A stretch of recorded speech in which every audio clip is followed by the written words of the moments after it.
జై భీమ్. జై జై భీమ్. ఈరోజు బహుజన దేవుడు, అభ్యున్నతి వర్గాల ఆశయ జ్యోతి, పేద బడుగు బలహీన వర్గాల దీన బంధువు డాక్టర్ బాబాసాహెబ్ అంబేద్కర్ గారి 135వ జయంతి సందర్భంగా మీ అందరు కూడా శుభాకాంక్షలు తెలియజేస్తా ఉన్నాను మిత్రులారా. అంబేద్కర్ గారు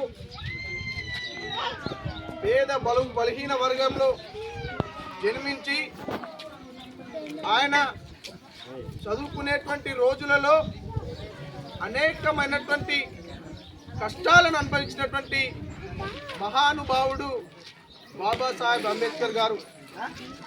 ఆయన చదువుకునేటువంటి సమయంలో కిటికీ పక్కన నిలబడి చదువు నేర్చుకొని ఈ దేశంలో అసలు ఎవ్వరు చదవలేనటువంటి డిగ్రీ చదివినటువంటి జ్ఞానశీలి, న్యాయ కోవిదుడు డాక్టర్ బాబాసాహెబ్ అంబేద్కర్ గారు.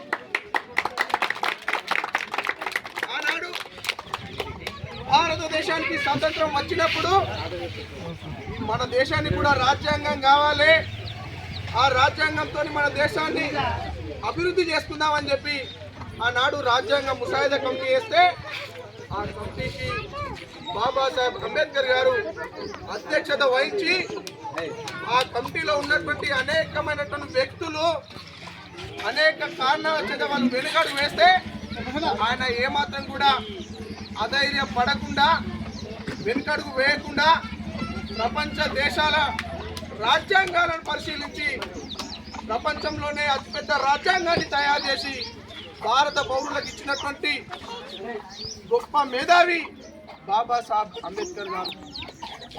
ఆనాడు ఈ దేశంలో ఉన్నటువంటి రాజులకు ఓటెక్కు ఉండే, ఉన్నతమైనటువంటి వర్గాలకు ఓటెక్కు ఉండే, కానీ నా దళిత బహుజన బిడ్డలకు ఓటు హక్కు ఉంటేనే ఈ దేశాన్ని మేము ఏలగలుగుతాం, బహుజన రాజ్యం రాగలుగుతుందని చెప్పి ఆయన కులం, మతం, స్త్రీ, పురుష భేదం లేకుండా 18 సంవత్సరాలు నిండినటువంటి ప్రతి భారతీయ యువతి యువకులకు ఓటుగా కల్పించినటువంటి గొప్ప వ్యక్తి బాబాసాహెబ్ అంబేద్కర్ గారు. ఆయన రాజ్యాంగం రాస్తున్నటువంటి సమయంలో ఆయన యొక్క బిడ్డలను కోల్పోయినప్పుడు కూడా ఆ దుఃఖ సంద్రంలో ఉన్నప్పుడు కూడా ఆ దుఃఖాన్ని దిగమింగుకుంటూ గొప్ప రాజ్యాంగాన్ని రాసి మనకిచ్చినటువంటి బహుజన బంధువు డాక్టర్ బాబాసాహెబ్ అంబేద్కర్ గారు. అదేవిధంగా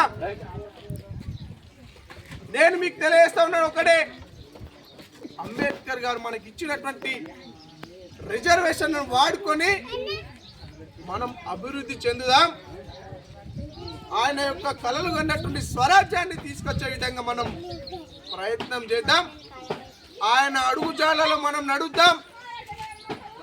ఈ సందర్భంగా నేను మీకు ఒక్క విషయాన్ని గుర్తు చేస్తాను మిత్రులారా. బాబాసాహెబ్ అంబేద్కర్ గారు వారి యొక్క జీవిత చరిత్ర పుస్తకాలను, వారు రాసినటువంటి రాజ్యాంగ పుస్తకాన్ని వారానికి ఒకే ఒక్క రోజు ఒక్క పేజీ చదవండి చాలు. దాన్ని చదవడం వల్ల మనం చైతన్యవంతులై బహుజన రాజ్యాన్ని సాధించుకుందాం అనే విషయాన్ని మీకు తెలియజేస్తూ ఈ అవకాశం ఇచ్చినటువంటి మీ అందరు కూడా ధన్యవాదాలు తెలియజేస్తూ ఉన్నాను. జై భీమ్. జై భీమ్. జై భీమ్. సాధిద్దాం అంబేద్కర్ గారి ఆశయాలను, సాధిద్దాం అంబేద్కర్ గారి ఆశయాలను.